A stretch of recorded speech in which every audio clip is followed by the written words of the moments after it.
युद्ध, प्यार, परमाणु विस्फोट, कितना कुछ झेल रहा है हमारा छोटा सा नीला ग्रह। और आखिरकार इन सब का जिम्मेदार कौन है? हम मनुष्य। लेकिन क्या आप ये जानते हैं कि हमारे इस सुंदर से ग्रह को बनने में कितना समय लगा? वो ग्रह जो हमारे लिए सबसे मूल्यवान है, वो कितने सालों की कठिन मेहनत है, क्या आप जानते हैं? आइए आज हम चलेंगे समय में पीछे और शुरू से जानेंगे हमारे पृथ्वी के एक छोटा सा चट्टान से लेकर एक जीवन समृद्ध ग्रह बनने की सफर को। तो आइए समय में हम पीछे चलते हैं।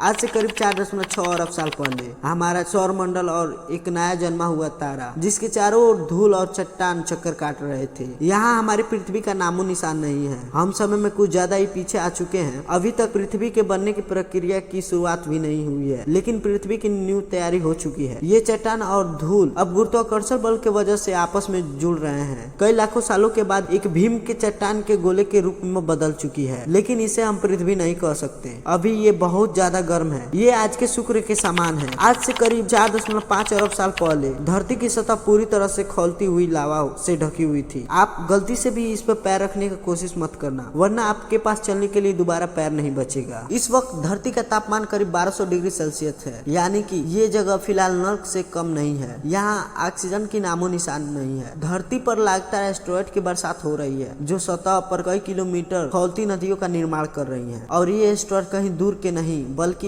धरती के पड़ोसी हैं, जो लगातार इसे आकर टकरा रही हैं। ऊपर देखिए, ये है एक नया नवेला ग्रह थिया, जो तेजी से हमारे ओर यानी कि धरती की ओर बढ़ रही है, करीब 15 किलोमीटर प्रति सेकंड के रफ्तार से, यानी कि एक बंदूक की गोली के रफ्तार से 20 गुना तेज। इसका हमें स्वागत करना है, क्योंकि इसी के वजह से हमारे खूबसूरत चांद की रचना होगी। अब हमारा धरती चारों तरफ से चट्टानों से घिर चुकी है। यहाँ इतनी चट्टान के टुकड़े हैं कि हमारे पृथ्वी के पास भी शनि ग्रह के जैसे अपना एक ग्रह बन चुकी है, जो बिल्कुल ही शनि ग्रह के रिंग के जैसे दो भागों में बटी हुई है। पहला रिंग आज के धरती और चांद के बीच में है तथा दूसरा रिंग चांद के पीछे है। एस्टेरॉयड लगातार धरती पर बरसात कर रहे हैं, लेकिन एस्टेरॉयड की असल बारिश अभी भी शुरू नहीं हुई है। अब ये रिंग धीरे धीरे ग्रेविटी की वजह से 3000 किलोमीटर चौड़ी गोला पिंड में बदल जाएगी। और यहाँ हम देख रहे हैं हमारे चांद के जन्म को। ये है हमारा चांद। इसमें फिलहाल कोई दाग नहीं है और ये हमारे धरती के काफी नजदीक है, जिसके वजह से ये काफी बड़ी दिखाई दे रही है, जिसका सरफेस पूरी तरह से गर्म लावा से बनी है। और इतना करीब होने की वजह से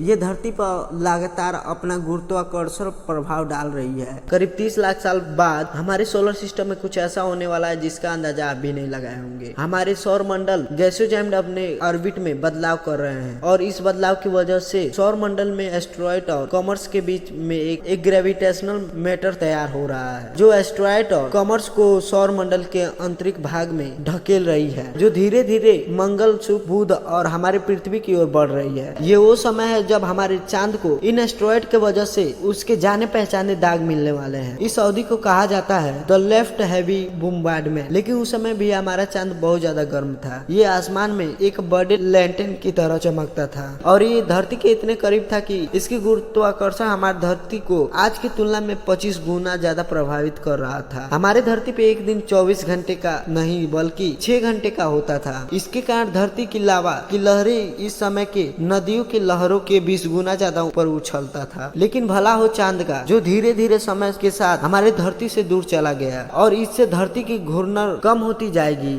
और लावा की नदियां ठंडी होने लगेंगी और धरती की सतह का निर्माण होगा। इस वक्त आसमान में केवल भीम का चांद नहीं है जो आपके ध्यान को आकर्षित करेगा, बल्कि आपको दो बहुत ही चमकीले तारे भी देखने को मिलेंगे। वे दोनों असल में तारे नहीं हैं, ये दोनों ग्रह हैं, जुपिटर और सैटर्न। और सौर मंडल के आंतरिक ग्रह हैं, जैसे कि हमारी धरती, वीनस, मरकरी, मार्स। ये सब रॉकेट प्लेनेट हैं। ये सब ज्यादा समय तक पिघले हुए लावा की तरह नहीं रह सकते हैं, लेकिन वहीं पे जुपिटर और सैटर्न असल में गैस जाइम्ड है, जो कि आसानी से लंबे समय तक गर्म रह सकती हैं। धरती के जन्म की इस समय काल में जुपिटर का टेम्परेचर 500 डिग्री सेल्सियस है और सैटर्न का करीब 3000 डिग्री डिग्री सेल्सियस है, जिसका मतलब है जुपिटर उस समय हमारे सूरज से भी काफी ज्यादा चमकीला था। जैसे कि साइंटिस्टों का कहना है कि तारे अपने जीवन के साथ चमकीले होते जाते हैं, तो उसी समय हमारा सूरज 30% चमकीला था। लेकिन 4 अरब साल के लंबे अवधि में ये भी धीरे धीरे ठंडी हो जाएगी। तारे अपने जीवन के साथ साथ चमकीले होते जाते हैं, तो उसी समय हमारा सूरज 30% कम चमकीला था। लेकिन 4 अरब साल के